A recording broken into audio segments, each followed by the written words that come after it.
첫 번째 이슈는요.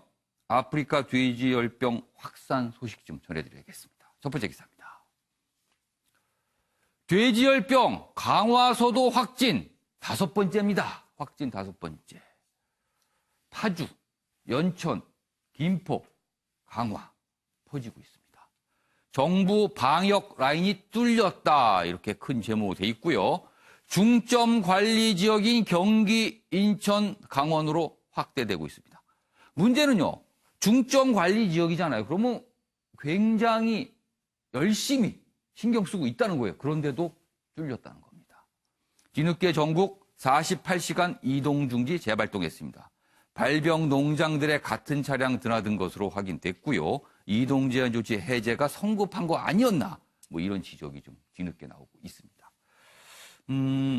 그런데요, 더 무서운 거는요, 이게 어떤 경로를 통해서 퍼지고 있는지 알 수가 없습니다. 처음에 우리나라에서 왜 처음에 시작이 됐는지도 모르고 있어요. 그게 무서운 거거든요. 다음 기사입니다.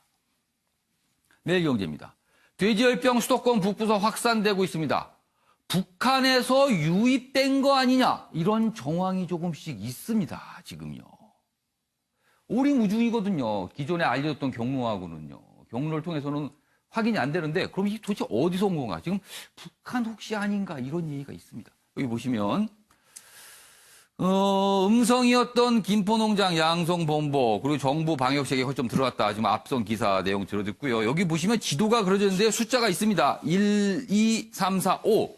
이 순서대로 지금 확진이 됐거든요. 지금 경기 북부 지역으로 점점 퍼져나가는 모습인데요. 이렇습니다. 국정원, 북한 평안북도 돼지 전멸했다. 아프리카 돼지열병이 북한을 한번 쓸고 갔습니다. 그러면서 평안북도의 경우는 돼지가 전멸했다는 얘기. 어제 국정원 바로 나왔거든요. 방역이 안 돼 전역 확산 징후가 있습니다. 그래서 혹시라도 이게 건너온 거 아닌가 어떤 경로를 통해서 지금 이렇게 의심이 됩니다. 그리고 이낙연 국무총리 역시 이와 관련해서 얘기 좀 한 게 있거든요. 자, 그럼 여기서요. 국무총리의 발언 확인해 보겠습니다. 5월에 북한이 국제수역기구 OIE에 양강도에서 아프리카 돼지열병이 발생했다고 신고한 바가 있습니다. 접경 지역에서 아프리카 돼지열병이 잇따라 발생하고 있습니다. 인천, 경기, 강원 전역을 특별한 방역의 대상으로 삼을 수밖에 없게 된 것 같고요. 네, 정우갑 위원님. 굉장히 지금 걱정스러운 상황으로 가고 있는 것 같아요. 점점 확산되고 있는데 뭔가 우리가 지금 놓치고 있는 걸까요, 지금? 우선 이제 정부의 방역 라인이 뚫렸다는 것이 굉장히 심각한 상황인 것이죠. 그러니까 총리도 얘기를 했습니다만은 이 방역이 완전히 못했다. 왜 서둘러서 이동 제한 조치를 해제했을까에 대한 궁금증이 있는 겁니다. 사실 돼지열병이라는 게 어떤 전염 속도라든가 치사율 100%라는 아주 심각한 병으로 이미 다 알고 있는데 그렇습니다. 우리는 초기 대응 자체를 너무 좀 많이 하게 한 것 아니냐 이런 지적이 있습니다. 그러니까 중요한 것은 앞서 기사에도 나옵니다만은 그 공간에 들어들었던 그 트럭이 전국 한 500곳을 다녔다는 겁니다. 그렇게 되면은 지금 이제 경기 북부 정도의 선을 좀 얘기하고 있습니다만 일부 전문가들은 전국 대상의 어떤 확산 가능성까지 얘기를 하고 있거든요. 그러니까 전문가들 상에서는 이 돼지열병이 얼마나 무서우냐면 한강 이북에서는 볼 수 없을 것이다. 그리고 제대로 방역을 하지 못할 경우에는 한반도 안에서의 돼지를 볼 수 없을 정도로 그만큼 이게 심각하고 또 강하게 적극적인 대응을 지속적으로 좀 주문하고 있는 겁니다. 정부도 그렇고 어떤 지금 가축 사육 농장도 그렇고 국민들도 그렇고 이 부분에서 굉장히 심각하게 지금이라도 좀 더 대응책을 강구할 필요가 있다. 산업적인 측면에서도 지금 생산량 기준만으로 이게 7조 원이 넘습니다. 유관 산업까지 하면 한 30조에 이른다는 것 아닙니까? 우리는 뭐 지금 조국 전국에 좀 이게 묻혀가지고 좀 덜 조명되는 측면도 있습니다만 어쨌든 이 문제는 굉장히 심각하다. 그리고 아무리 강조해도 지나침이 없을 정도로 좀 방역에 좀 서두르고 국민들이 좀 참여하고 하는 그런 모습으로 빨리 좀 전환시킬 필요가 있어 보입니다. 알겠습니다. 지금 뭐 이게 이것만큼 지금 시급한 게 없다고 말씀하시는데 그래서 아침에 매일경제도 이 뉴스를 지금 첫 번째 소식으로 다루고 있습니다. 굉장히 좀 심각한 상황으로 가고 있어서 긴장을 좀 더 해야 될 것 같습니다. 자, 우리에 앞서서 아프리카 돼지 열병의 타격을 심각하게 받았던 중국. 그 관련 기사가 있습니다. 보시죠. 열병 휩쓴 중국 돼지고기 파동이다. 전 세계 육류 시장이 대혼란입니다. 중국이 여기 보십시오. 1억 5천만 마리 살처분을 했답니다. 그럼 중국에서요. 뭐 전멸까지는 아니지만 돼지고기 구하기 어려진 거예요. 그러니까 공급이 부족이 됐죠. 당연히 중국이 전 세계에서 돼지고기를 수입하고 있습니다. 그러자 전 세계 육류 시장 돼지고기 값이 치솟고 있답니다. 대혼란으로 가고 있습니다. 소, 닭, 양고기까지 연세 가격 급등이다. 30~40% 오르는 건 보통입니다. 지금요. 전 세계에서. 그리고 스페인은 중국 수출로 족발이 풍기랍니다. 스페인 족발 유명하잖아요. 근데 풍기랍니다. 그러니까 스페인에서도 지금 돼지고기 파동이 일어난 거예요. 이 얘기가요. 이게 남 일이 아닐 수 있습니다. 최영호 의원님. 사실 이 아프리카 돼지열병 계속 확산되게 되면 우리나라도 지금 도매가가 오르고 있거든요. 그리고 소매도 영향을 미치고 있으면은 이게 확진이 계속 퍼질 경우에는 우리나라도 돼지고기 가격이 급등할 수 있을 것 같아요, 지금요. 지금 중국 경우에는 이제 48.6%가 지금 올랐는데요. 예. 그거는 이제 정부 발표고요. 예. 정부 발표는 1,000만 마리를 살처분했다 그랬는데 예. 실질적으로는 1억 5천 마리 정도 지금 너무 차이가 많이 나는데요? 예, 많이 나죠. 예. 근데 그렇다면은 지금 70%, 80%까지 급등을 했을 것 같고요. 예. 전 세계의 물동량에 지금 뭐 수출하고 수입하는 걸 다 중국으로 갖고 가도 예. 모자랍니다. 아. 예, 근데 이게 어떤 정도로 심각하냐면요. 예. 이 아프리카 열병을 걸리면은 뭐 다음에 재입식을 해야 되잖아요. 여기 이제 사라진 다음에 돼지를 예. 다시 이제 그렇죠. 키우는 그게 저기 국제기구에서 정한 게 3년을 기다려야 됩니다. 3년이요. 구제역은 6개월이고요. 재입식까지 이건 3년이기 때문에 지금 3년간 이 공급에 이 돼지고기 부족. 공급이 3년 동안 차질을 빚을 수밖에 없네요. 없습니다. 그럼요. 지금 뭐 그리고 전 세계 90%가 지금 중국으로 들어가는 상황에서 예. 이 상황이 계속될 수밖에 없는 그러한 문제고요. 특히 이 열병은 백신이 없잖아요. 예. 그리고 이 열병의 바이러스가 다른 그 열병보다 굉장히 커서요. 예. 자체 생산하는 단백질이 200종류가 넘기 때문에 백신을 개발할 수가 없어요. 따라서 이거 굉장히 위험하고요. 예. 중국에서는 이 열병이 퍼지는데 2주 만에 1000km를 갑니다. 아. 그래서 조금 더 신경을 쓰고 진짜 예. 이 당국에서 예. 굉장히 과하다 싶을 정도로 이거를 했어야 되는데 이틀 만에 해제하고 예. 지금 뭐 사실 또 이제 역학조사가 끝나지 않은 상태에서 예. 이것들을 조금 풀어주는 듯한 느낌. 예. 이거 절대 안 됩니다. 이거는 3년 동안 그리고 바이러스도요 냉동육에 들어가잖아요. 예. 3년 동안 생존을 할 수 있는 능력을 예. 갖고 있는 게 이거고요. 예. 근데 이제 우리가 그러면 이제 우리는 예. 사람들이 먹어도 되냐 안 먹어도 예. 되냐 이제 문제잖아요. 먹을 수는 있습니다. 예. 그렇지만 굉장히 기분은 안 좋겠죠. 그렇죠. 이게 문제가 된 고기인데 뭐 괜찮다 그래도 이게 먹기가 끊어지잖아요. 그렇습니다. 그래서 이게 굉장히 공급 체인이 지금 예. 굉장히 파손될 수 있는 예. 확률이 높기 때문에 예. 빠른 시일 내에 과하다 싶을 정도로 방역을 해야 될 것 같습니다. 자, 이 파문이 농민분들을 넘어서 자취인전, 정육점 등 운영하시는 자영업자분들까지 이게 미칠 수가 있거든요. 정부 좀 더 긴장을 좀 해주시길 다시 한번 당부드리겠습니다. 자, 이번에는요. 조국 장관 관련 수사를 놓고 여당과 검찰이요. 이 정도면 정면 충돌인가요? 심상치 않은 상황을 좀 보이고 있습니다. 첫 번째 기사 보겠습니다. 다음 기사. 여당 11시간 수색 과잉 수사다. 어제 강력하게 반발했습니다. 여러 명의 그 여당 인사들이요.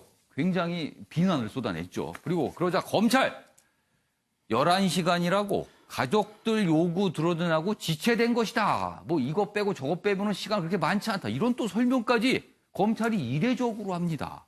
아, 조국 자택 압수수색 싸고 공방이다. 이렇게 제목이 달려 있습니다. 어제 뭐 별 얘기가 다 나왔습니다. 11시간 동안 뭘 한 거냐, 뭐 금고가 뭘 하냐고 그런다, 아니면 짜장면을 먹었느냐 안 먹었는데 참 별 얘기가 다 나오는데요. 이런 공방이 지금 가고 있는 모습입니다.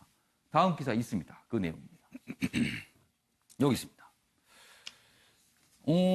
굉장한 비판과 지적이 쏟아지자 검찰이요. 해명문, 뭐 설명문입니다. 기자들한테 보냈어요. 그리고 상세하게 뭔가 설명을 했습니다. 이런 내용입니다. 11시간 압수수색 추가 영장 탓이다. 신경 곤두선 검찰 이례적으로 해명했습니다. 이런 상황에서 검찰이 해명한 건 잘 없거든요. 그런데 어제는 그래서 이례적, 더더군다나 신경이 곤두섰다고 이렇게 표현이 돼 있네요. 설명이 이렇습니다. 가족들 변호인 참여 요청 그러냐고 시간이 처음에 늦어졌다. 그리고 영장도 추가 영장을 2차례나 발부하니까 시간이 많이 걸 수밖에 없었다. 뭐 이런 얘기입니다. 그리고 이 압수수색하면서 이제 검찰 수사관과 관계자들이 짜장면 주문해서 먹었다. 뭐 이런 얘기가 있었어요. 그런데 그런 일 없다. 무슨 소리냐. 그냥 가족들이 식사하시는데 여러 가지 얘기가 있어서 그냥 한식을 먹었을 뿐이다. 이런 얘기 있고요. 금고 기술자 불러서 뭐 한 거 아니냐. 그것도 아니다. 또 이렇게까지 설명이 나왔습니다. 과도한 먼지털이 수사, 비판, 불식 나선 거 아니냐. 이렇게 또 해석이 돼 있습니다.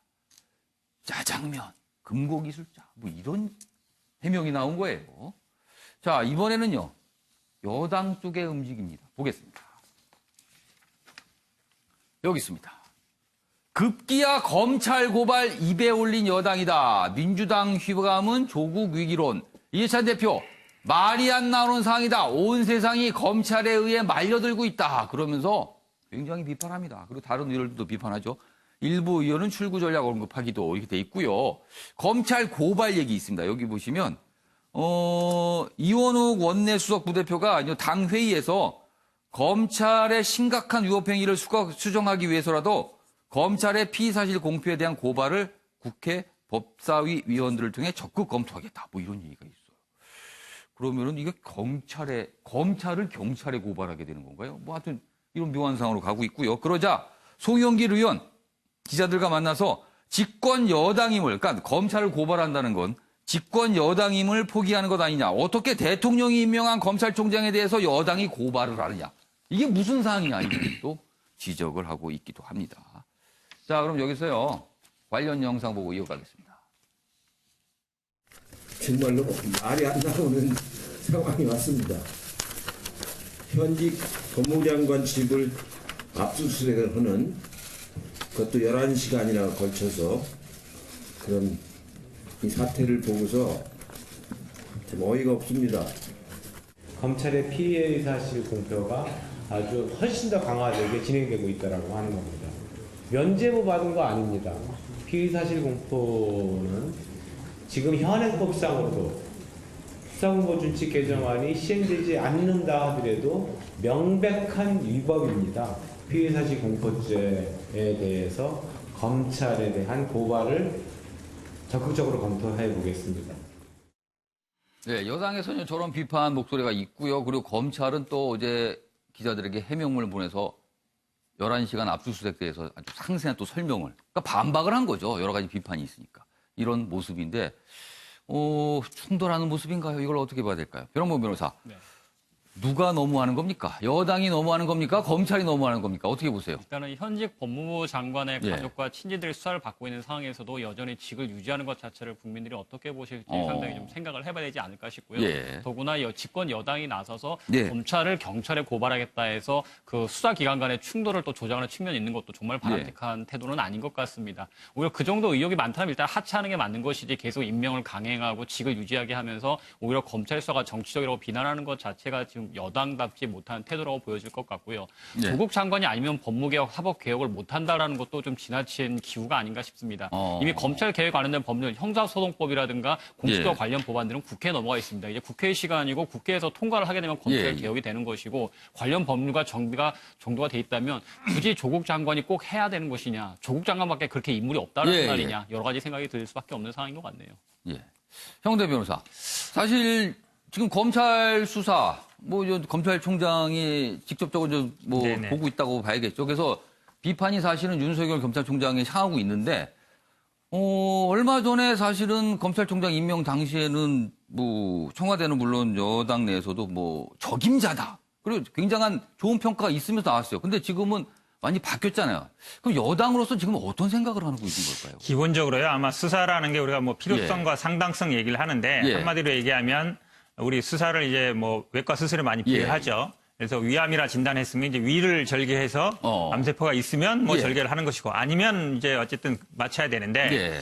위를 절개했는데 위에 암이 없어요. 그럼 폐도 한번 절개해보고 아니, 간도 한번 절개해보고 이러면 안 되는 지금 거거든요. 전체로 막 퍼지고 있는 그렇죠. 건가요? 어쨌든 근데 어제 상황이 보면 압수수색하기 전에 사실은 전날 저녁에 언론에서 보도를 했어요. 압수수색한다라는 얘기가 있었고 그날 아침에도 압수수색하기 전부터 언론들이 이미 오고 있었습니다. 이미 알린 거 아니냐는 얘기가 있고 예. 더 중요한 건 뭐냐면 어제 압수수색부터 수사의 대상이 그전에는 딸 입시 문제 아니면 부인의 뭐 사모펀드나 뭐 상장 문제였는데 예. 어제부터 이제 아들의 입시 문제로 확대되면서 더 중요한 거는 언론에 이미 예. 이제 기존에 이미 제출한 컴퓨터에 그 서울대에서 제출한 뭐 인턴 증명서 같은 게 있다. 예. 그게 하나도 아니고 두 개다, 예. 세 개도 아니고 직인도 없다. 예. 이 얘기는 제가 예. 보기에 검찰이 아니면 절대로 알 수 없는 얘기거든요. 근데 이런 얘기들을 미리 나오는 얘기는 뭐냐면 기존에도 그 검찰들은 어떻게 했냐면 그런 어떤 혐의들을 언론에 좀 알리면서 예. 수사의 확대라든지 아니면 압수수색의 어떤 명분 같은 거를 많이 찾았는데 예. 한마디로 얘기하면 여론전을 한다는 얘기죠. 그런 게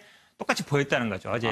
그런 면에서 본다 그러면 피의사실 공표라든지 아니면 검찰이 의도적으로 좀 여론전을 하는 거 아니냐. 예. 그냥 사실은 뭐 우리가 뭐 혐의가 있으면 수사를 합니다만 예. 지금 현재 보면은 상장, 인턴 증명서 이런 거 가지고 특수부 검사 수십 명 동원해서 예. 지금 한 70군데 정도 압수수색을 했는데 과연 그 정도 수사를 할 거냐. 사실 우리가 수사의 상당성, 필요성 얘기할 예. 때는 비례의 원칙을 얘기합니다. 필요한 어떤 최소한에 그쳐야 예. 되는데 지금 강제 수사의 범위가 너무 높다. 그리고 이 수사가 어느 정도 이제 종결 시점으로 가고 있는데 예. 아들 문제 어쩌면 이걸로 더 확대되는 거 아니냐. 그런 면에서 본다 그러면 수사의 필요성과 상당성을 덜하고 있다. 그리고 예. 말씀드린 것처럼 의도적으로 어떤 여론전에 나서는 거 아니냐. 이런 의심을 강하게 할 수밖에 없는 것 같습니다. 그렇다면 지금 여당으로서는 윤석열 검찰총장이 이럴 줄 몰랐다. 뭐 이런 느낌인 건가요, 지금 상황이? 일단은 뭐 수사의 그분이 뭐 어떻게 몰랐다 예. 이런 얘기보다는 아마 현재 검찰의 기본적인 입장이 당초에 우리가 어쨌든 예측할 수 있는 예. 범위를 많이 벗어나고 있다. 그리고 기존의 피의사실 공포라든지 아니면 이렇게 언론에 흘리는 예. 이런 어떤 그 검찰의 병폐 형태가 예. 여전히 나타나고 있다. 어떤 그동안 해왔던 예. 병폐들이 바뀌지 않고 있다. 이런 부분에 문제 제기하는 겁니다. 알겠습니다. 이런 상황에서 그제 압수수색을 받았던 연세대학교. 근데 뭐 서류가 없답니다. 이게 또 무슨 영문일까요? 관련 기사 하나 보겠습니다. 중앙일보입니다. 사라진 조국 장관의 아들 대학원 입시자료 연세대 이유 모른다. 이게 뭡니까? 어떻게 된 겁니까 이게? 검찰이 대학원 입학 과정 들여다보고 있는데요. 조국 장관의 아들 2018 학년도에 합격했는데 2016에서 2018년 요 기간 동안의 평가서류가 사라졌답니다. 대학 지금 모른답니다. 어디로 갔는지. 분실했다는 거예요, 지금. 이게 또 무슨 상황입니까, 최영호 고문님? 아니, 그거 딱, 그거 3년치만 그게 없어질 수가 있나요? 예. 갖고 가려면 다 갖고 가지. 그래서 이거는 진짜로 파헤쳐야 될 의문점 중에 이건 하나인데요. 보존연한 안에 있는 거잖아요. 갖고 있어야 되는 건데. 그렇죠. 그리고 예. 이거는 뭐 지금 2018년도면은 5년 동안 분명히 예. 이제 보존을 해야 되는 그런 이제 뭐 이제 규정이 있단 말이죠. 예. 그거를 하고서 누가 하는데 뭐 이유는 몰라. 이렇게 연세대에서 얘기하는 것 자체도 예. 굉장히 그 무책임한 얘기고요. 예. 없어진 거에 대해서 왜 없어진지를 뭐 찾아내는 그런 노력조차도 지금 안 하고 있는 게 이거는 굉장히 지금 뭐 생각이 좀 다른 생각을 갖게 하는 그런 부분이 있습니다. 이게 굉장히 좀 상황이 좀 묘해졌어요. 여기서 뭐 이거에 대한 아마 얘기가 계속 나올 것 같기도 합니다. 알겠습니다. 자, 이렇게 좀 뭔가 검찰과 여당이 대립하는 모양새 속에 이 사안을 또 어떻게 좀 들여다볼지 이번에는 어떻게 생각하십니까 순서를 진행해 보겠습니다. 패널 분들의 한 방이 있는 해설 들어보겠습니다. 주제 보시죠.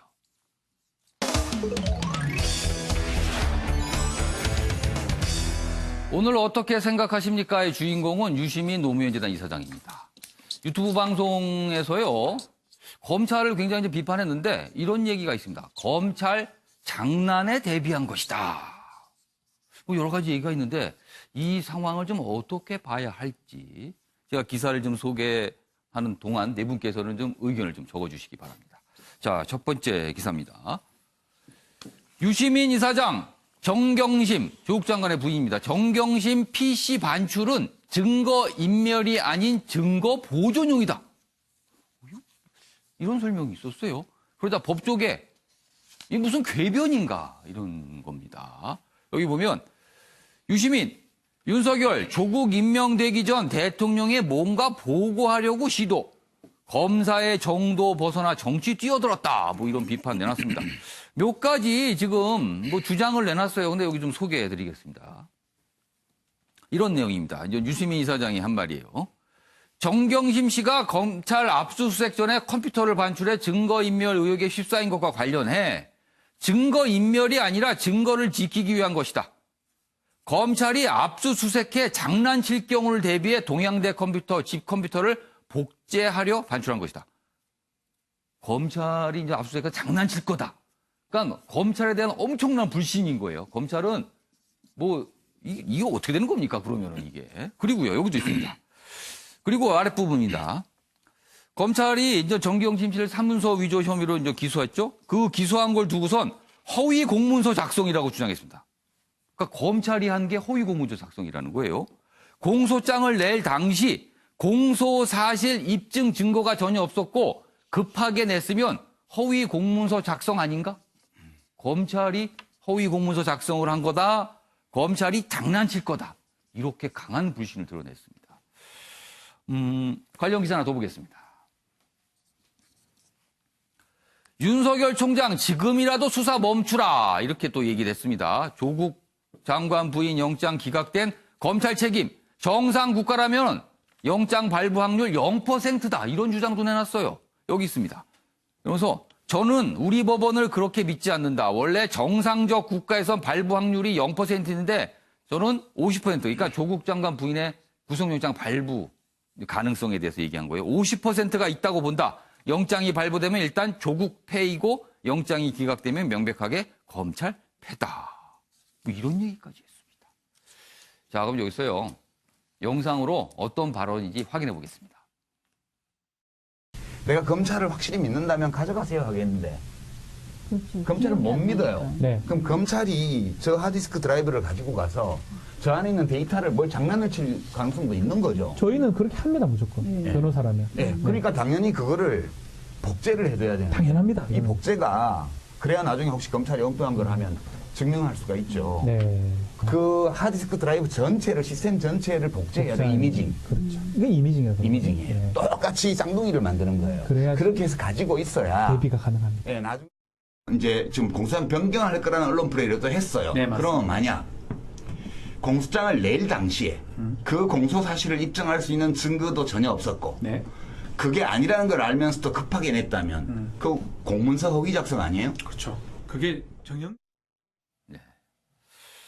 변홍범 변호사. 네. 어떻게 생각하십니까? 우리가 궤변이라고 하면 뭔가 좀 예. 억지스러운 논리를 말하는데 이건 예. 사실 논리가 아니라 거의 사실 말장난이라고 생각을 합니다. 아. 증거를 보존하기 위해서 증거를 반출했다?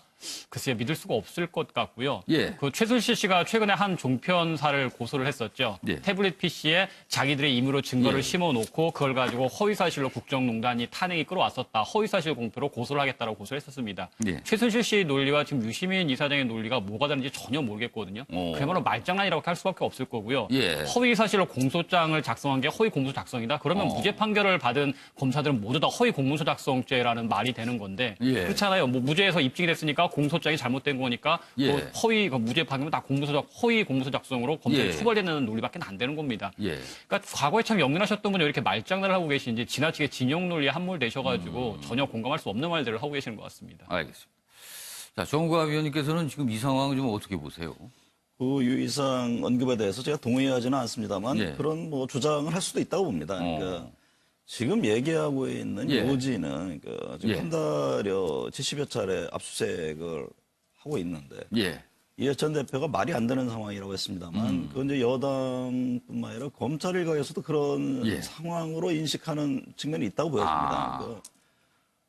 이게 조국 장관에 대한 문제, 예. 적절성, 이 문제를 지금 잡기위해서 위법성, 어떤 뭐 불법성에 대한 그것 때문에 저는 검찰이 수사를 했다고 보여집니다. 예. 그러니까 지금은 어쨌든 간에 부인, 조카, 아들, 딸 이 문제까지 지금 계속 확대되고 있는데 지금 이 순간에면 그 검찰에서 그러면 조국 장관의 직접적인 혐의가 뭐냐.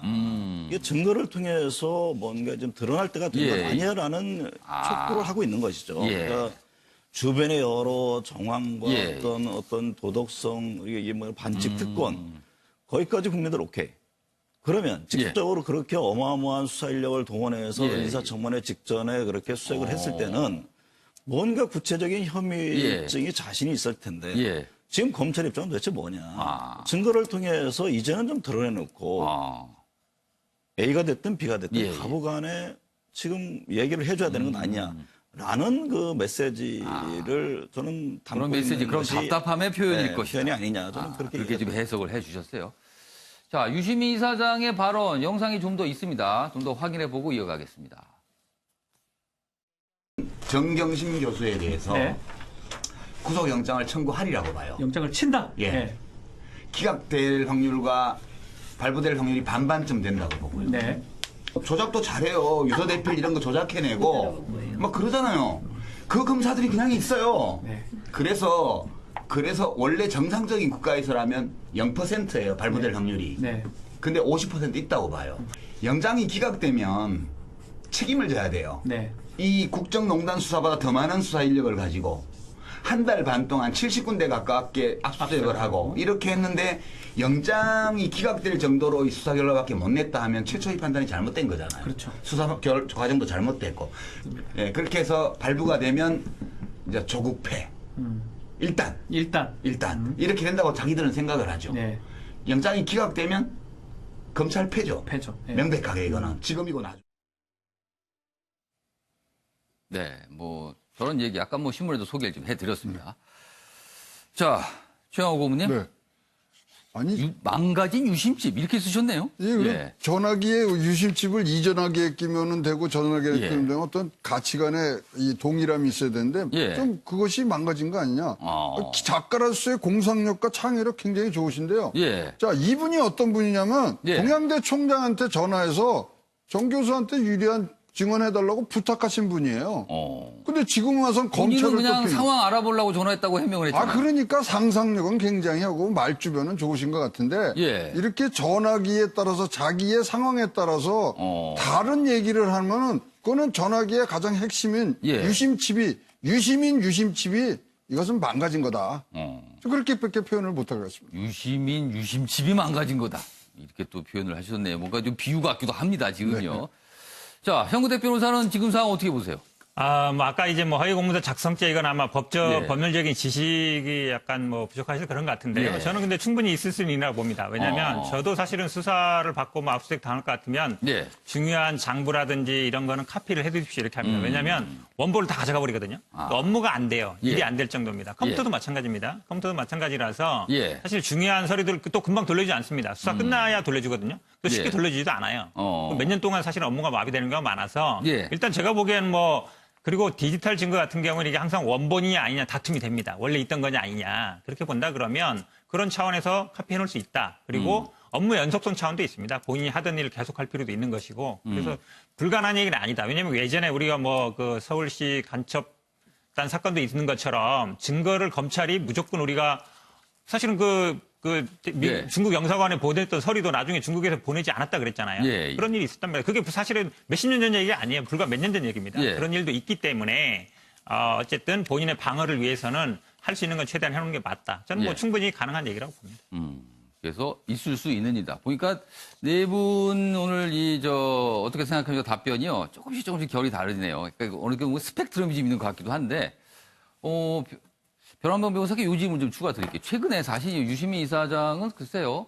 본인은 정치인 아니다라고 하지만 많은 분들은 정치인으로 보고 있죠. 그래서 정치인이니까 저런 얘기를 한다. 뭐 일단 이런 인식이 통상적인 것 같은데 정치인이 아닌 유명인들이 요새 꽤 있는데요. 그분들이 조국 장관 조국 정국에서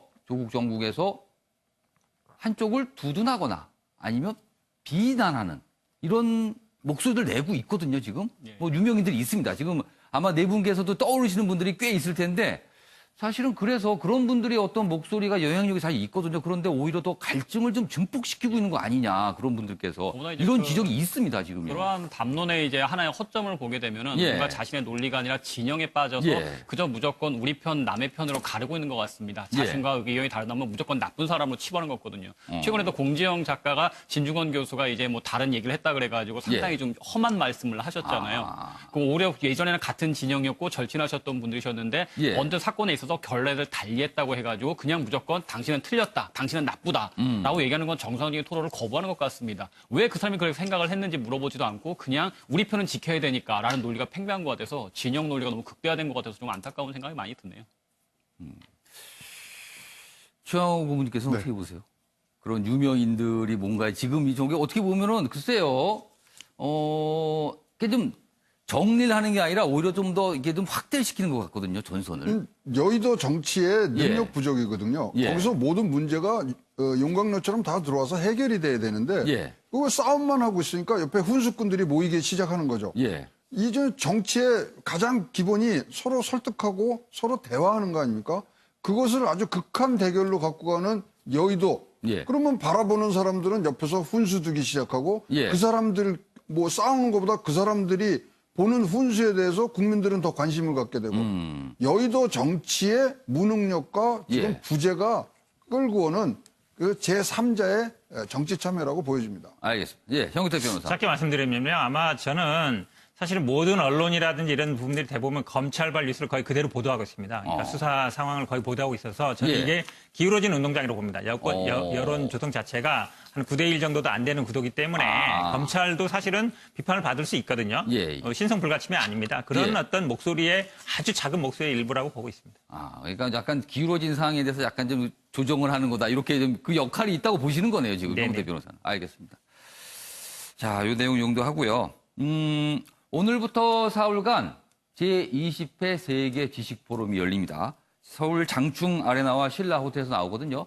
먼저 저희가 현장을 연결해서 볼 텐데요. 그에 앞서서 기사 좀 보겠습니다. 자, 여기 보시면 미국과 중국의 석학, G2 분쟁, 그리고 트럼프 리더십을 놓고 맞짱 토론을 벌일 예정이다. 이렇게 돼 있습니다.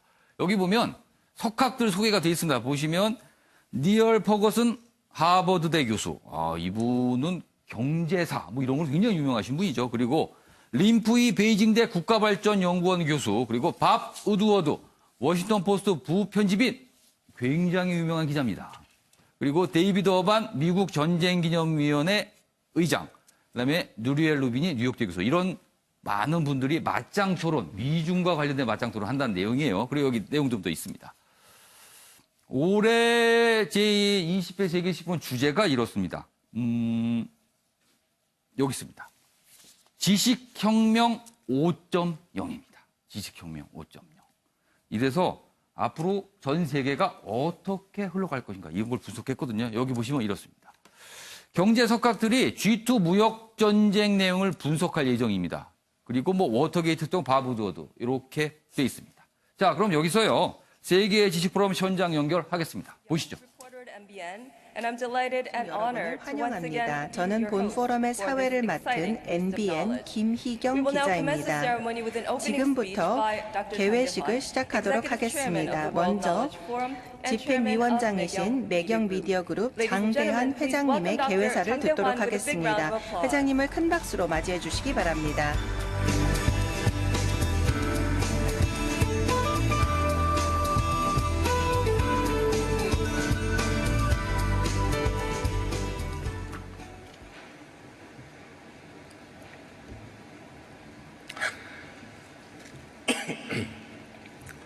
Good morning, ladies and gentlemen. 내외 기민 여러분 안녕하십니까? 제20회 세계 지식 포럼에 오신 여러분을 환영합니다. 2000년 첫 포럼 이후 보여주신 여러분의 열띤 성원과 지지가 세계 지식 포럼이라는 큰 도전의 원동력이었습니다. 올해 포럼의 주제는 지식혁명 5.0, 인류 번영을 위한 통찰력입니다. 인류 역사는 4차례의 큰 지식 빅뱅을 경험한 바 있습니다. 첫 발자국은 바로 동물에서 생각하는 존재인 호모 사피엔스로의 진화였고 7만 년 전에 일어났습니다. 혁명 2.0은 바로 사냥에서 농업으로의 전환을 불러일으킨 농업혁명이었습니다. 구텐베르크가 발명한 출판 인쇄는 지식의 대량 배포를 가능하게 하면서 과학혁명을 촉발했습니다. 혁명 4.0은 제임스 와트의 증기기관으로 대표되는 산업혁명으로서 인류가 대량 생산과 소비로 전환하게 됩니다. 우리는 이제 지식혁명 5.0 시대로 진입하고 있습니다. 4차 산업혁명의 종작 기술인 AI, 5G, 스마트 센싱 등이 인간 생활을 급격하게 바꿀 준비를 하고 있습니다. 이 시기에 기술 개발의 속도도 바뀌고 있습니다.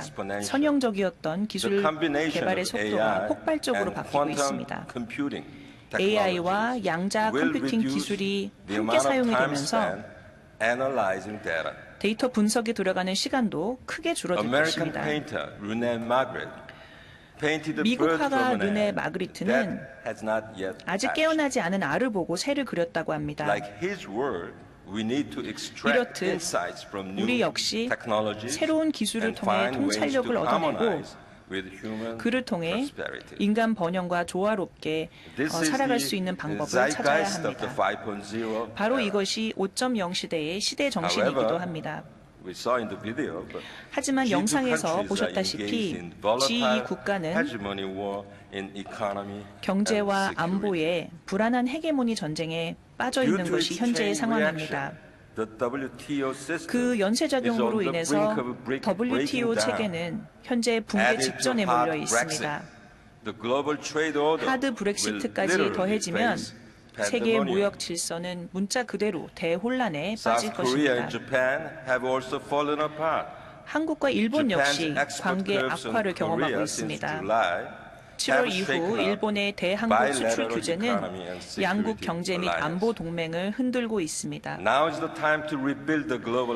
이제는 강한 조화로 세계를 재구축해야 합니다. 세계 무역 질서에 대한 존중, 열린 혁신에 대한 추구, 그리고 기업 활동에서 관료주의를 제거하는 등으로 인해서 세계 질서에 활력을 불어넣어야 합니다.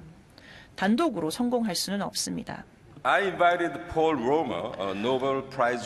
저는 2000년 개최된 1차 포럼 때 노벨 경제학상 수상자인 폴 로머를 초청한 바 있습니다. 로머 교수는 이렇게 강조했었는데요. 국가의 경제력은 지식 축적의 수준에 따라 달라진다고 말씀하셨습니다. 이 분석에 맞게 한국은 끊임없는 지식 축적으로 경제 혁신에 성공해왔습니다. 2017년 OECD 평가에 의하면 한국은 GDP 대비 R&D 투자 비율이 세계에서 가장 높았습니다. 또 한국 기업들의 지식 경영으로 인한 결과 역시 놀랍습니다. 삼성전자와 SK하이닉스와 같은 경우 전 세계 D램 생산의 70% 이상을 차지하고 있습니다. 이들 기업은 또한 플렉서블 디스플레이 기술에서도 선도적인 위치를 차지하고 있습니다. 삼성의 갤럭시 폴드의 경우 컨텐츠 크리에이션 시장을 장악하게 될 장악할 뿐만 아니라 여러 제조업체들에게 큰 위협이 될 것입니다. 그렇다면 문화는 어떨까요? 세계적인 아이돌 그룹인 BTS가 무대를 장악하고 있습니다. 올해 세계의 여러 음악 차트를 휩쓸었지요. 또 엑소와 레드벨벳과 같은 그룹들 역시 전 세계 K-팝의 역사를 다시 쓰고 있습니다. 지식 기반 사회의 중요한 특징 중 하나는 바로 개인 인플루언서의 영향력이 커진다라는 것입니다. 박망래 할머니라는 74세의 유튜브 스타가 있는데요. 이이분은 100만 명 이상의 구독자를 두고 있습니다. 바로 이처럼 5.0 시대는 모든 세대를 위한 기회의 시기이기도 합니다.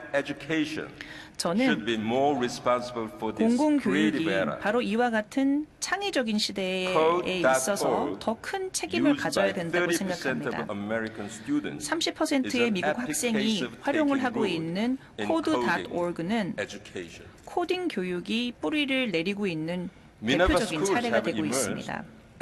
또한 미네르바 스쿨은 고등교육에 있어서 파괴적인 혁신자로서 자리를 잡고 있습니다. 세계 지식 포럼은 그간 매해 다양한 트랙과 세션으로 인해서 지식의 가능성과 그 스펙트럼을 넓혀왔습니다. 올해 20회를 맞이하여 저희는 7개의 주요 트랙과 100개가 넘는 세션을 준비했습니다. 첫째는 지식혁명 5.0, 둘째는 혼란기 뉴 리더십, 세 번째는 전환기 세계 경제, 기술혁신의 미래, 다섯 번째는 인사이드 차이나 및 원 아시아, 여섯 번째는 금융의 재탄생, 스마트 투자의 시작, 그리고 마지막은 즐거운 인생, 매 순간 활기차게입니다. 마지막으로 저는 이 기회를 빌려서 세계 경제 포럼 WEF, 다보스 포럼이라고도 불리우죠. MWC, 모바일 세계 총회, CES, 라스베가스에서 개최되는 회의입니다. 소비자 전자쇼, 테드, 기술, 엔터테인먼트, 디자인의 약자를 딴 테드가 있고요. 그리고 XTD, Extreme Tech Challenge로서 이번 포럼에서 출범을 하게 되는 이러한 플랫폼, 글로벌 지식 자산의 역할을 강조하고 싶은데요. 이러한 지식 공유 플랫폼을 저는 글로벌 지식 자본이라고 명명합니다. 신뢰할 수 있는 미디어 플랫폼은 지식 기반 경영에 중요한 역할을 하기도 합니다. 정확한 정보를 제공을 하고 미래지향적 결정을 가능하게 합니다. 지난 20년간 세계 지식 포럼은 지식의 보고 그리고 집단 지성의 보고로 역할을 해왔습니다. 이제 수백 명의 훌륭한 연사가 여러분을 기다립니다. 감사합니다. 오늘 참석해 주신 여러분께 너무나 감사의 말씀을 드리고요. 지식혁명 5.0 시대를 함께 대비합시다. 감사합니다. 네, 지금까지 서울 장충 아레나에서 열린 제20회 서울 세계 지식포럼 개막식 현장 모습이었습니다. 올해 주제는요, 지식혁명 5.0 인류 번영을 위한 통찰력입니다. 그래서 많은 내용들이 준비되어 있습니다. 자, 이번에 사회 기사로 좀 넘어가 보겠습니다. 유석준 연세대 교수 얘기입니다. 매일같이 기사가 조금씩 나오고 있어요. 보겠습니다. 경호원까지 등장한 유석준 교수 강의실, 학생들 충격적 망원 파면하라. 이렇게 나옵니다. 학교 측 휴강 요청에도 뭐 교양 강의가 있거든요. 그거는 좀 강행을 한다. 이런 얘기입니다. 그리고 뭐 학생들이 찾아오면 만나겠다. 이렇게 돼 있습니다. 학교 내에서 뭔가 좀 혹시라도 불상사가 있을까봐 경호원까지 뭐 등장했다. 이런 얘기입니다. 여기 보시면 어제 모습입니다. 뭐 지금 강의실 쪽으로 이제 걸어가고 있는 모습 사진 잡혀 있습니다. 관련 기사 하나 더 있습니다. 보시죠. 연대 총학도 파면 요구하는데 유석준 교수는 강단에서 억울하다. 그리고 뭐 학교 측에 좀 서운하다, 섭섭하다. 뭐 이런 속내를 좀 냈습니다. 그리고요, 어떤 시민들이 항의 방문했습니다. 유석준 교수, 교양 강의는 계속한다. 전공 수업은 좀 학교에서 이제 멈췄는데 교양 강의는 계속한다는 입장이에요. 지금 이 사진 좀 봐주시죠. 여기 보면 일본군 위안부를 관련해서 이제 매춘 이런 얘기하면서 굉장히 논란이 됐잖아요. 지금 여기 보면 한 시민단체 회원이 항의 방문해서 이 유석준 교수의 팔을 잡고 뭔가 이렇게 저지하는 모양이잖아요. 이런 약간 실랑이까지 좀 벌어졌습니다. 이 사태가 쉽게 가라앉지 않고 있습니다. 자, 정우갑 위원님, 이것도 어떻게 좀 해결이 안 될까요? 역사적 사실 자체를 왜곡해서 언급하는 거에 대한 이해가 참 안 되는 부분인데. 어쨌든 유 교수는 홍준표 대표 시절에 혁신위원장 하면서 어떤 새로운 사회 변화를 위해서 또 정치적인 그런 활동을 했던 분인데, 이 문제는 밖에서 이렇게 왈가왈부보다도 학교 안에서 자율적으로 지금 총학생들이 문제 제기를 하고 있고 학교적의 움직임도 있는데, 그런 식으로 좀 정리가 될 필요가 있지 않나 그런 생각을 해봅니다. 그러니까 이게 유 교수 입장에서는 학문의 자유 이런 얘기를 합니다만 그것과는 좀 차원이 다르죠. 어떤 역사적인 모든 국민들의 한이 있고 또 그동안의 과정 속에서 이미 확인 판결로 인식됐던 것을 그런 식의 어떤 왜곡된 표현으로 해서 상당히 좀 논란을 지금 부채질하고 있는 거거든요. 그러니까 이 문제에 대해서 학교 측에서 과연 어떤 움직임을 펼칠 것인지 그것도 굉장히 좀 관심 있게 지켜봐야 될 그런 사안이라고 생각이 됩니다. 최하국님, 유석준 교수는 지금 보면 학교 측에 대한 약간 서운함 그리고 본인은 억울하다 이렇게 얘기하잖아요. 무슨 생각을 지금 하고 있을까요? 근데 이게요, 개발사회학이라고 전공 필수예요. 꼭 들어야 되는데, 자기 자신의 정치적 이념을 어떤 진실화, 진리화해서 그것을 퍼뜨리는 것은 사실 조금 학교에서 아무리 학문의 자유가 있다 그래도 그것은 좀 지양돼야 되지 않느냐 생각을 합니다. 왜냐하면 보편타당한 지식을 보는 눈을 키워주는 건데 일방적으로 자기 개인의 신념을 하는 것은 저것은 대학 강당에서 과연 적절한 수업이냐. 그래서 논란은 많았다고 그러는데 정우갑 의원님께서 말씀하신 것처럼 이건 학교 내에서 충분히 해결될 수 있는 문제고요. 특히 이제 이게 듣느니 안 듣느니 이런 문제도 그거는 학생들의 또 선택일 뿐인데 이제 이게 전공 필수라서 많은 이제 불편을 겪고 이제 학생들이 있는 부분들을 어떻게 할 것이냐 학교 내 문제로 처리하고 싶습니다. 두 분께서 학교 내에서 이제 이걸 해결해야 된다는데 현구대 변호사는 이거 어떻게 해결해야 된다고 보세요? 일단 아마 이분이 문제 삼는 거는 이거를 몰래 녹취했으니까 그게 문제다라는 생각이 있는 것 같아요. 그래서 기자들이 취재했을 때도 누가 제보했느냐 이렇게 얘기했던 것 같습니다. 그런데 달리 보면 지금 이제 미국 대학 강의 같은 경우 우리나라가 온라인으로도 거의 볼 수 있습니다. 다 공개하는 추세거든요. 근데 저도 사실은 최근에 이제 대학원 수업 같은 거 들어보면 굉장히 불편한 얘기를 많이 하세요, 교수님들이. 그러니까 수업과 관계없이 본인의 어떤 정치적인 얘기도 굉장히 많이 하거든요. 그러니까 본인의 어떤 정치적인 생각, 주장 이런 얘기를 한다는 거네요. 그런 부분들이 사실은 이게 사실 몰래 녹음한 게 문제가 아니라 다 공개되는 겁니다. 원래 강의라는 거는 갈수록 우리가 수강생만 대상으로 하지 않고 국민들 대상으로도 있지만 또 외부인들도 와서 들을 수 있는 얘기거든요. 그렇게 본다 그러면 강의 시간에 이걸 몰래 녹음한 건 큰 문제가 아니고 지금 어쨌든 문제가 되고 있기 때문에 지금 근데 전공 수업은 하고 또 교양 수업은 전공 수업은 안 하지만 교양 수업은 그렇죠. 한다고 그러면 당장 이게 문제가 많이 되고 있기 때문에 제가 보기에 연세대 측에서 당분간은 일단 강의는 안 하는 방향으로 가는 게 낫고 그다음에 이제 학내에서 징계율을 열든지 이렇게 하는 게 수순상 맞지 않나. 왜냐하면 본인의 의사가 강의를 한다 그래도 계속 아마 이렇게 교양 강의를 하게 되면 앞으로도 계속 충돌이 생길 수 있어서 그런 부분은 좀 학교에서 배려를 하는 게 맞다고 봅니다. 아무튼 여러 가지 불만이 있지만 그래도 어떤 불상사는 있어서는 안 되겠죠. 그래서 경원까지 있다. 이런 얘기까지 오늘 기사에 소개가 되고 있습니다. 자, 이번에는요. 오늘 새벽입니다. 문재인 대통령 유엔 총회 연설을 했습니다. DMZ 관련 내용이 있는데요. 기사 보시죠. DMZ 지뢰 공동 제거, 국제 평화지대 만들자 이런 제안을 오늘 유엔 총회 연설에서 했습니다. 기조 연설입니다. 국제사회에 동참시켜서 긴장 완화하려는 거다. 이런 포석이다. 해석이 돼 있고요. 한미 정상회담에서 평화 구축 재확인했다. 이런 내용까지 같이 하고 있습니다. 비무장지대 안에 뭐 여러 가지 남북의 주재 중인 유엔 기구 그리고 뭐 평화 생태 관련 어떤 국제 기구들을 자리 잡게 하면 뭔가 이게 평화의 상징 그리고 뭔가 긴장 완화에 큰 도움이 되지 않겠나 이런 제안입니다. 과거에서 비슷한 이런 제안도 있었는데 이번에 유엔 총회 문재인 대통령이 방문하면서 기조연설에서 이런 제안을 좀 했습니다. 자, 이런 상황에서요. 김정은 위원장의 답방 얘기가 국정원바로 나왔어요. 그 기사도 오늘 꽤 비중 있게 다뤄지고 있습니다. 여기 있습니다. 김정은 비핵화 협상 잘 풀리면 11월 부산 한국 아세안 회의에 올 수도 있다. 11월 부산에서 이 한 아세안 회의 정상회의가 열리거든요. 여기에 올 수도 있다. 서훈 국정원장이 정보위에 출석해서 이런 얘기를 했습니다. 그런데 이게 좀 얘기가 나면서 꽤 이제 기사로 알려졌거든요. 그러니까 많은 사람들이 주목을 하게 됐죠. 근데 국정원 원론적 차원의 답변이다.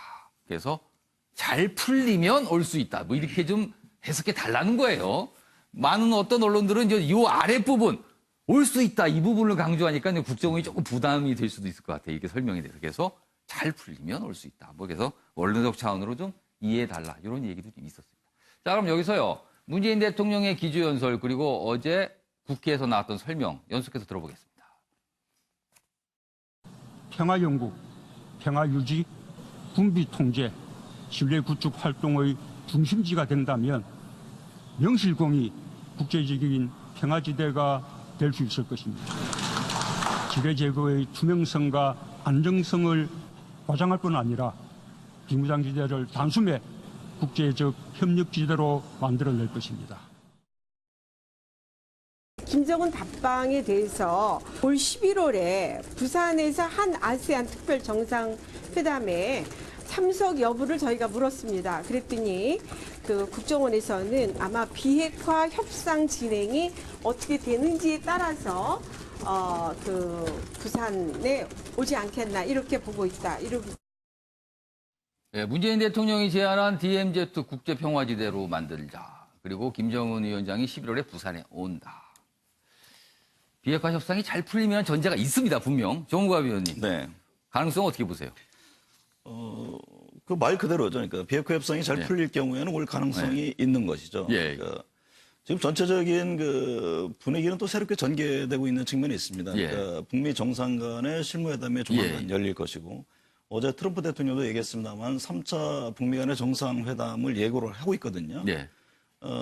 특히 이제 미국에서 그동안 강경파였던 볼턴 보좌관이 이제 경질되면서 새로운 어떤 북한과의 대화의 모멘텀이 형성됐다 이런 얘기들이 흘러나오고 있습니다. 그래서 종전선언이라든가 예를 들면 제재 문제라든가 어떤 전향적인 카드를 제시하면서 그동안 막혀있던 북미 간의 대화가 다시 재개될 가능성이 상당히 있다라는 점에서 서훈 원장도 그것이 그러니까 비핵화 협상이 잘 될 경우는 당연히 김정은 위원장 입장에서도 국제 무대 이제 남한을 방문의 의미도 있고 그런 측면에서 전 얘기를 한 것이라고 보여집니다. 물론 이제 전제가 있습니다만 가능성이 없지는 않다는 측면이고 그 문 대통령이 이제 국제 평화지대 DMZ 얘기한 것은 오래전부터 강조를 했던 것이죠. 그것은 그야말로 유일의 분단국인 만큼 유엔에서 한반도의 비핵화, 그러니까 어떤 북한의 비핵화에 대해서 국제사회에 좀 관심을 촉구하는 의미가 상당히 있다. 그리고 국제적으로도 만약에 이제 핵이 제거되고 어떤 평화 공간이 형성됐을 경우에 그거는 상당히 의미 있는 하나의 그 제안이 될 수 있다라는 그러니까 관심에 촉구하는 의미에서 문 대통령이 강조한 것으로 이해가 됩니다. 알겠습니다. 변호사 변호사. 뭐 여러 가지 이제 조건들이 맞춰야 될 것 같아요. 비핵화 협상이 잘 돼서 김정은 위원장이 11월에 부산을 방문할 가능성. 그 가능성 어떻게 보세요? 올 수도 있겠죠. 또한 정부에서 또 내년 총선도 있고 하니까 여러 가지 신경을 쓸 수밖에 없을 것 같습니다. 이 뭐 한미 정상회담이나 유엔 총회 기조연설 또 김정은의 답방 가능성이 된 기사 중에 댓글이나 이런 게 있더라고요. 기승전 북한이구나라는 얘기가 있는데 사실 뭐 여러 가지 얘기들이 많습니다. 뭐 경제 이슈는 이제 말할 것도 없을 거고요. 뭐 아프리카 돼지열병 사례도 상당히 심각한 상황이고요. 그런데 이제 대통령의 뭐 기조연설이라든가 아니면 한미 정상회담 모두 발언에서도 보게 되면 계속 북한과의 관계, 북미 협상, 평화에 대한 얘기만 상당히 강조하고 계시죠. 그에 반해서 트럼프는 방위비 증액을 요구하고 무기를 좀 더 많이 사달라. 자국에 실질적인 이익이 되는 걸 요구하고 있습니다.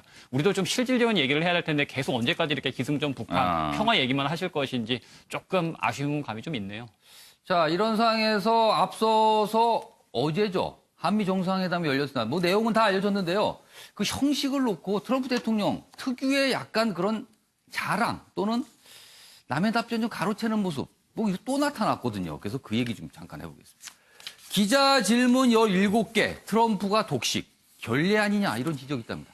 지난 4월에 문재인 대통령이 미국을 방문했을 때도 이런 비슷한 논란이 좀 있었어요. 그때도 이제 청와대는 뭐 해명하고 이번에도 역시 청와대 설명을 합니다만 비슷한 모습이 자꾸 반복되고 있다. 북한 단거리 미사일 발사, 이거는 문재인 대통령이 답변할 수 있는 거거든요. 그거에 대한 문재인 대통령 답변 기회를 뺏어서 본인이 답변을 합니다. 거의 10분을.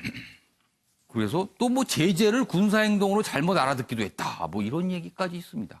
이게 결례 아니냐 뭐 이런 겁니다. 자, 요거는 최양호 고문님하고 현근택 변호사 두 분께 짧게 좀 들어보겠습니다. 어떻게 보세요? 트럼프의 특유의 그런 예. 특정이죠. 그래서 사실 기자가 문재인 대통령에 질문한다고 얘기를 했음에도 불구하고 답을 가로챘고요. 왜 그럴까요?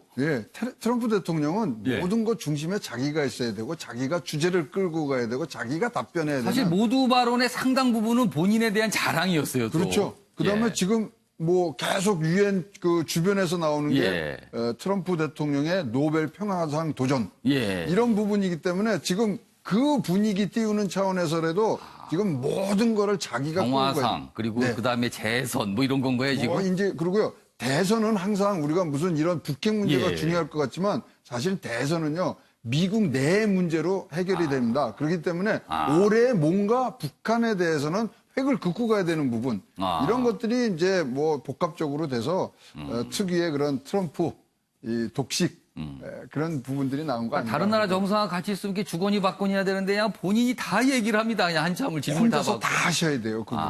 현근택 변호사는 어떻게 보세요? 뭐 저도 비슷하게 봅니다. 왜냐하면 이게 뭐 우리나라 대통령만 그런 게 아니라 다른 나라 대통령하고 항상 그렇습니다. 있는 일이고요. 다른 나라 대통령 할 때도 그랬다 그렇죠. 그래요 또. 근데 국내 그 미국 국내에서 토론회 할 때도 마찬가지입니다. 토론회 할 때도 보통 우리가 이렇게 주고받고 이러는데 본인 얘기하거든요. 저는 어제 놀란 게 유엔 총회 연설에서 보니까 국내 문제를 계속 얘기하시더라고요. 뭐 동생의 문제란 이러면서 그러니까 본인 하고 싶은 얘기 그냥 하는 거죠. 제가 보기에 뭐 본인 원래 그냥 스타일인 것 같습니다. 근데 지금 이제 북미 간의 어떤 대화 이 부분을 아까 이제 뭐 총선 이렇게 연결하시는데 사실은 이게 우리나라에서 이게 좌지우지할 수 있는 사안은 아니에요. 기본적으로 북한과 미국과의 관계 이게 가장 중요한 것이고 지금 사실은 하노이 회담 이후에 지난번에 판문점에서 만난 게 뭐 3차 회담이냐 아니냐 했지만 그거는 사실 아니다. 그러니까 3차 회담을 해야 된다는 어떤 인식이 있는 것이고 지금 뭐 북미 간의 분위기로 보면 서로 하겠다는 거 아닙니까? 이거를 뭐 우리가 좌우할 수는 아니고 어쨌든 그래도 우리는 분위기를 만들고 서로 최대한 만날 수 있는 환경을 조성한다는데 측면이 있는 것이고 만약에 그렇게 북미 간 회담이 진전이 된다 그러면 11월이 아니라 뭐 그 이전이라도 올 수 있는 거 아닌가 봅니다. 지금 뭐 북한, 미국 그 사이에 약간의 어떤 변화의 조짐 그리고 뭔가 좀 이렇게 가는 모습은 잡히긴 합니다. 아직은 구체적이진 않습니다만 뭔가 조짐은 있다. 이런 내용이 계속 들리고 있습니다. 자, 이번에 마지막 기사가 될 것 같습니다. 다음 기사 보시죠. 국민일보입니다. 하루 평균 37.5명꼴로 극단적 선택을 하고 있답니다. OECD 1위 우울한 복귀입니다. 자살률 얘기입니다. 이런 거 1위 반갑지 않습니다. 이거 안 해야 되는데요. 10에서 20, 10대에서 30대 사망원인 1위가 자살이랍니다. 이게 어떻게 된 겁니까, 우리나라가. OECD 평균보다 배 이상 높다. 이렇게 돼 있습니다. 우울한 1위 복귀다라고 돼 있어요. 관련 기사 하나 더 있습니다. 보시죠. 자, 그럼 이유가 있을 겁니다. 왜 그런가? 왜 이렇게 극단적 선택이 있는가?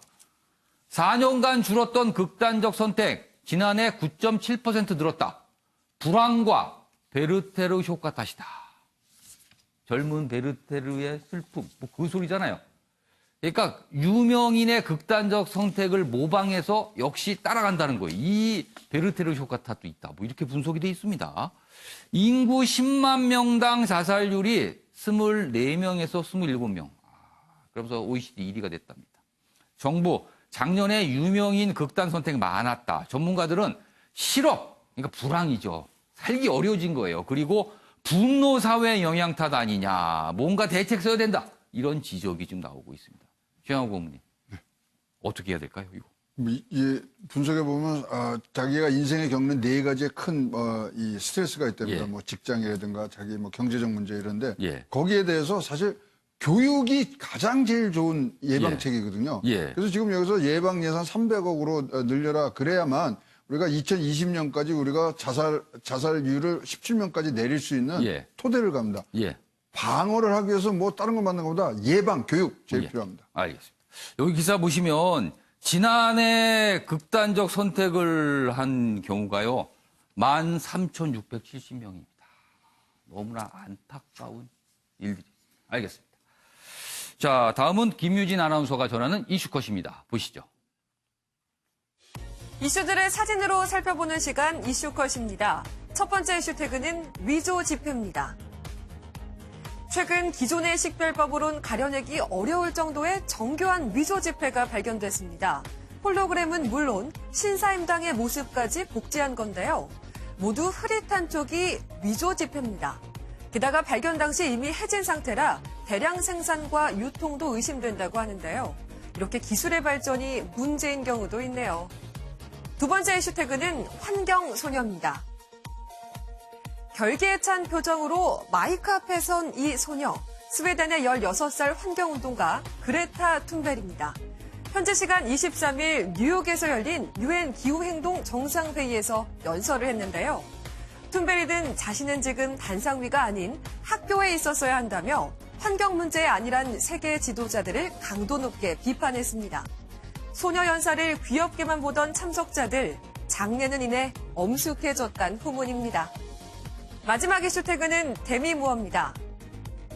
영화 사랑과 영혼으로 유명한 할리우드 배우 데미 무어가 최근 회고록을 출간했습니다. 그녀는 2005년 15살 연하의 배우 애슈턴 커처와 재혼해 화제를 모으기도 했죠. 그녀는 이 책에서 성공 뒤에 가려진 자신의 삶을 고백했는데요. 불우한 어린 시절부터 마약, 실패한 결혼 생활까지 진솔하게 털어놨습니다. 쉬운 결정이 아니었을 걸 알기에 그 용기에 박수를 보내고 싶네요. 지금까지 김유진의 이슈컷이었습니다. 네, 오늘은 이슈컷은 용기를 낸 두 명의 여성, 환경운동가와 배우, 그 얘기가 오늘 좀 주목을 끌었습니다. 알겠습니다. 자, 아침의 매일경제 오늘은 여기까지입니다. 시청해주신 여러분 고맙습니다.